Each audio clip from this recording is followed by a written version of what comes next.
ምከረው እምቢ ካለ መከራ ይምከረው ይላል የሀገሬ ሰው። የአቶ በቃሉን ንብረት አሁን ማን ነው የሚወርሰው? ቤተሰብ ወራሹ ማን ነው? እስካሁን ድረስ ተብሎ ድራማው እስከተጀመረ ጀምሮ የአቶ በቃሉ የሚሆን ቤተሰብ አላየንም።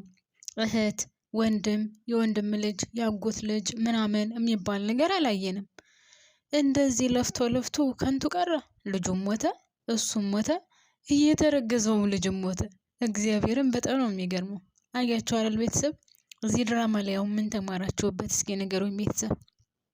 የእውነት የተሰማችሁን ከመጀመሪያ ጀምሮ የተከታተላችሁት ካላችሁ እስኪ ሀሳብ አስተያየታችሁን እውነት እንድታካፍሉኝ እፈልጋለሁ። የዚህ ድራማ እስከ ፐ ድረስ ተከታታይ የሆናችሁ ከድራማው መጨረሻ ላይ ምን ተማራችሁበት? የሚገርም አጨራረስ ነው። የሚያስጠላ ደግሞ የሚገርም ሆኖ በጣም ያልጠበቅኩት የሚያስጠላ አጨራረስ ነው ያለቀው። ሰላም የኔ ምርጦች እንዴት ናችሁልኝ? ሰላም ናችሁ ወይ? በያላችሁበት ሰላማችሁ ብዝዝት ይበልልኝ። ስለምታበረታቱኝ ከልብ ነው የማመሰግነው። አሁንም በድጋሜ ለዚህ ቻናል አዲስ ከሆናችሁ ውድ ቤተሰቦች ሰብስክራይብ እያደረጋችሁ ፕሊዝ ሰብስክራይብ ማድረጋችሁን አትርሱ። እና ደግሞ ነባሮች ቪዲዮውን ስትጀምሩ እባካችሁን ቤተሰብ ላይክ በማድረግ ጀምሩት። ምክንያቱም ለእናንተ ምንም የሚቀንስባችሁ ነገር የለም። ለእኔ ደግሞ እናንተ አንድ ሰው ላይክ ባደረገ ቁጥር ለኔ ለቻናሉ ስለሚጠቅመኝ ነውና ውድ ቤተሰቦቼ በአክብሮት ነው የምጠይቀው፣ በትህትና ነው የምጠይቀው። አዲስ ከሆናችሁ ሰብስክራይብ፣ ነባሮች ደግሞ ላይክ በማድረግ ቤተሰብ ሆኖ ተቀላቀሉ። ስለ ድራማውም እንግዲህ ሀሳብ አስተያየት ካላችሁ እንድታካፍሉኝ እፈልጋለሁ። የአቶ መስፍን መሄድ ልጆቹም መጨረሻ ላይ አባታቸውን መካዳቸው እንዴት አያችሁት? እኔ እውነት በጣም ገርሞኛል።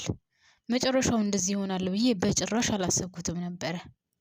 ያው አቶ መስፍን ሞተ ተብሎ ነበረ ያለቀው የባለፈው ፓርት 195 ማለት ነው። አሁን 196 ማጠናቀቂያው ሁሉም በሚያስጠላ ሁኔታ ነው የተጠናቀቀው። ማርያምን በጣም በሚያስጠላ ሁኔታ እርግጠኛ ነኝ ምናልባት ፓርት 2 ብለው ሊቀጥሉት ይችላሉ፣ አላቅም። ግን እንደኔ ሀሳብና አስተያየት ድራማው በዚህ አይነት ሁኔታ ማለቅ አልነበረበትም። ቢያንስ ወይዘሮ ሜላት ከቤተሰቦቿ ጋር ለተወሰነ ጊዜም ቢሆን እንዶ ለ10 ቀንም በሉት ለ15 ቀን እንዶ ለ5 ቀን ለ6 ቀንም ቢሆን እንኳን ማለት ነው ወይዘሮ ሜላት ያለ ኑሮ መኖር ነበረባት አይደል ቤተሰብ? እና ደግሞ አቶ መስፍን እንዴት ቤተሰቡን ትቶ እንደዚህ ሊሄድ ቻለ? ሲቀጥል እስካሁን ድረስ ያልተገለጸው ነገር እኔ በጣም የገረመኝና ያሳሰበኝ ነገር ደግሞ ያንተነህ ሞት ለምን ምንም ነገር ሳይባል አለቀ? ምንም ነገር ሳይወጣ ፖሊሶች መጥተው ሳያረጋግጡ ማን የገደለው የሚለውን ነገር ህዝቡ ሳያቅ አንተነህ እንደሞተ ተገለጸ። ድማሙ ገደለው፣ ሞተ። ሲቀበርም አላየንም። ቤተሰብ መጥቶ የሱ ቤተሰቦችም ሲጠይቁ አላየንም። ፖሊስም መጥቶ በድጋሚ ማንንም አልጠየቀም። እንዴት ይሄ ነገርስ ተሸፋፍኖ ወይም ተደባብቆ አለፈ? ለምን እንደዚህ ሆነ? ቆይ ኢትዮጵያ ምድር ላይ ሰው ከሞተ በቃ ጣጣ። ለነገሩ በአሁኑ ሰዓት እውነት ለመናገር ኢትዮጵያ ላይ ሰው መሞት እንደ የዝንብ ያክል እንኳን እየተቆጠረ አይደለም። ያን ያክል የሚደንቅ እየሆነ አይመስለኝም አይደል ቤተሰብ? ማርያም በጣም ነው የገረመኝ። ኦኬ ድራማ ነው ግን ከመጀመሪያ ጀምሮ እንደመከታተላችን መጠን እኔ ሁሉንም አይቼዋለሁ ከመጀመሪያ ጀምሮ እና መቶ መጨረሻ ላይ እንደዚህ በሚያስጠላ ሁኔታ ያልቃል ብዬ በጭራሽ አልገመትኩትም። በጭራሽ ያንተነህ ሞት መገለጽ ነበረበት። ድማሙ ወንጀለኛ እስከሆነ ድረስ ድማሙም ታስሮ መታየት ነበረበት፣ ወይም ደግሞ ካመለጠም አመለጠ ተብሎ በዛው መያዝ አለበት። ግን ስላንተነህ ምንም ነገር አልተባለም፣ ምንም አልተወራም፣ ምንም አልተነሳም። ዋይ ለምን? የሰው ህይወት አይደል እንደ ጠፋው? እንደዚህም ይባላል። መጀመሪያ አቶ በቃሉ ተጠየቀ፣ የሚመልሰውን መልስ መለሰ። ወይዘሮ ሜላት ተጠየቀች፣ የምትመልሰውን መልስ መለሰች፣ አለቀ። ፖሊሶቹ በድጋሚ እንመጣለን ብለው ነበር አይደል ቤተሰብ? ነገር ግን በድጋሚ አልመጡም። ዋይ እንደዚህ ነው እንዴ? እንደዚህ ማለቅ ነበረበት? እናንተ ስታዩት ስታስቡት እንደዚህ ማለቅ ነበረበት ድራማው? ከዛ ሲሃና መከረባበት ምናምን ረብቻ በጣም የሚደብረው። እኔ በዚህ ልክ ወይም በዚህ ሁኔታ ያልቃል ብዬ ማርያምን አልጠበቅኩትም በጭራሽ። እንደዚህ ይሆናል ብዬ አልጠበቅኩትም። እና እዝራ ጽዮንን ገደላት። ቤቲ እዝራን ገደለችው። አቶ በቃሉን እርግብ ገደለችው። በኢየሱስ ስም እዛው በዛው ተብላሉ። ታውቃላችሁ ቤተሰብ እዛው በዛው ተጨራረሱ። እዛው በዛው ማንም ሳይነካቸው እርስ በርሳቸው ተላለቁ። ቅዱስ ማለት እዝራ ለቅዱስ ደውሎ ፖሊሶችን ይዘህና ብሎታል። አሁን ቤቲ ናት የቀረችው። ቤቲ ትያዛለች፣ ትታሰራለች፣ አለቀ። የሚገርም ነው እውነት። እኔ በዚህ ሁኔታ ያልቃል ብዬ በጭራሽ አልገመትኩትም። ውድ ቤተሰቦች ማርያምን በጭራሽ አልጠበቅኩትም። አላቅም እናንተ እንዴት እንዳያችሁት።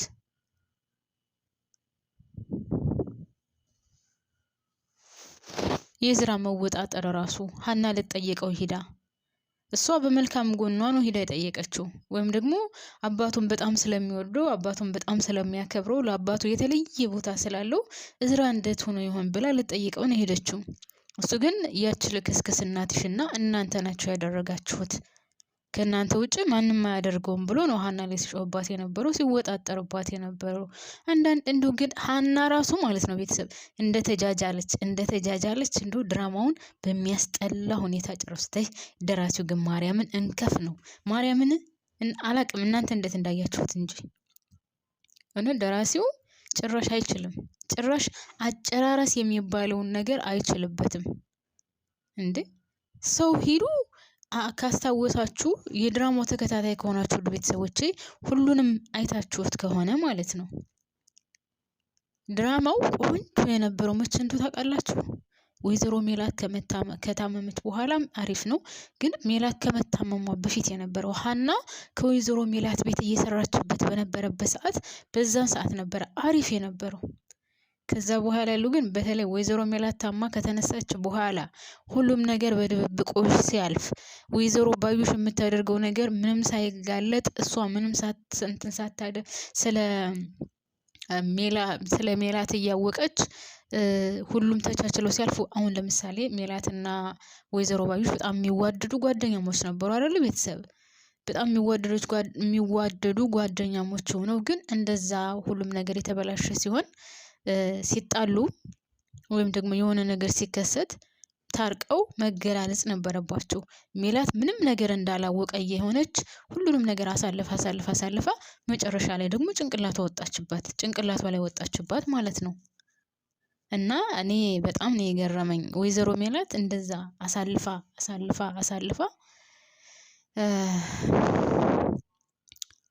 ብቻ በጣም የሚያስጠላ ነው የሆነው። በጣም ደግሞ በዚህ ልክ ያልቃል ብዬ አልገመትኩትም። ማለቴ ከሀ ብሎ ከተጀመረ ጀምሮ የሜላት ቤተሰብ በአጠቃላይ የሰላም ኑሮ አልኖረም። አስባችሁታል? ሀናም ብትሆን እንደዛ ተሰቃይታ አሴር መጨረሻ ላይ ኦኬ አሴርና ሀና አንድ ላይ ሆነዋል። ግን ቢሆንም አሴርና ሀና አንድ ላይ ቢሆኑም እንኳን ወይ ተጋብተው ወይ የሆነ ነገር ሆኖ ያኔ ትንሽ ገፋ ያለ ጊዜ አብሮ ሆኖ ማየት ነበረብን አይደል? የአቶ በቃሉን ንብረትስ ማን ነው የሚወርሰው? ይሄንም ማየት ነበረብን። በጭራሽ እኔ በእውነት ነው የምላችሁ በዛሬው ጠብቄ የነበረው እንደታውቃላችሁ ቤተሰብ በቃ አቶ በቃሉ የሆነ ነገር ይሆናል። ያው ይሞታል ብዬ እንኳን አላሰብኩም። ምናልባት ሊታሰር ይችላል። ምክንያቱም የወይዘሮ ባዩሽ ገዳይ እሱ ነው። ሌሎች ሰዎችንም እንደገደለ ያው ይታወቃል በፊትም ጀምሮ። ሲቀጥል የወይዘሮ ሜላት ድርጅት እንዲወድቅ ያደረገው እሱ ነው። ስለዚህ በዚህ ጉዳይ ምናልባት ይታሰራል። ከዛ ወይዘሮ ሜላት እስከ ቤተሰቦቿ ሰላም ትሆናለች። አሴርና እዝራ ያው ሀናና እዝራ አንድ ላይ እንደሚሆኑ የታወቀ ነበረ እና እነሱ አንድ ላይ ሆነው ተጋብተው ምናምን እነ ወይዘሮ ሜላትም ጥሩ ህይወት እየኖሩ ከ5 ዓመት በኋላ ከ6 ዓመት በኋላ ብለው አምጥተው ምናምን ጥሩ ህይወት አሳልፈው ምናምን ያልቃል ነበረ የመሰለኝ። ይሄ ግን በጣም የሚደብር አጨራረስ ነው ቤተሰብ። በጣም የሚያስጠላ አጨራረስ ነው የጨረሱት። በጣም እውነት ምን ብዬ እንደምለው ራሱ እኔ ግራ ገባኝ። ምን ብዬ እንደምናገረው ስለዛ ድራማ ምን ብዬ ሀሳብ አስተያየት እንደምሰጥ ራሱ ምንም አይነት የሆነ ሀሳብ አስተያየት የምትሰጡበት አይደለም። አጨራረሱ ማለት ነው ቤተሰብ እኔ በጣም ነው የተናደድኩት። ምክንያቱም ከመጀመሪያ ጀምሮ እከታተለው ስለነበረ በዚህ ሁኔታ ያልቃል ብዬ አልገመትኩም ቤተሰብ እንዴ መስፍን ሞተ ተብሎ እያለቀሱ ምናምን ከዛ እኔ አስቤ የነበረው ታውቃላችሁ መስፍን አልሞተም። እርግብና መስፍን አንድ ላይ ሆነው እየሰሩ ነበር የመሰለኝ።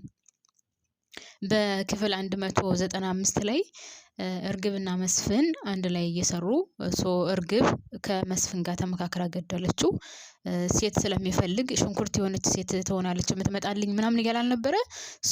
እንደዚህ አይነት ነገር እንደሚያደርግ ስለሚያውቅ አቶ መስፍን ለአቶ በቃሉ እርግብን ልኮለት ከዛ እርግብ እሱን የገደለችው ነገር ነበር የመሰለኝ። እና እርግብና መስፍን ተመካክረው ያደረጉን ነገር ነበር የመሰለኝ። እሷም ወደ ውጭ ሄዳለሁ ብላ ስለነበረ እሱም ወደ ውጭ መሄድ አለብኝ ብሎ ድንገት ስለነበር የተነሳው አብረው ያደረጉን ነበር የመሰለኝ። ነገር ግን ጨዋታው ሌላ ጉዳይ ነው በጣም በሚገርም ሁኔታ ማለት ነው። የጠበቁት እንደዛ ነበረ። ነገር ግን አቶ መስፍንም አልሞተም።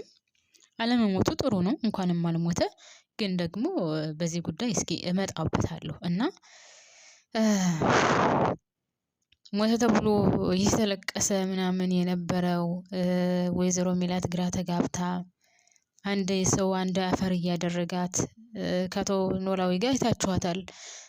ሞተ ብላ እንዳታዝን ትቷት ሄዷል። ትቶኝ ሄደ ብላ እንዳታዝን ሞቶባታል። ታውቃላችሁ ያለቃቀሱ ግራ የሚያጋባ ነገር ነበረ የሆነባትና እኔ በጣም ነው የገረመኝ። ሆነን ለመናገር ምን እንደምለው በምን ቃል እንደምገልጸው አላውቅም። እስኪ እናንተ ሀሳብ አስተያየታችሁን እንዳካፍሉኝ እፈልጋለሁ ውድ ቤተሰቦቼ።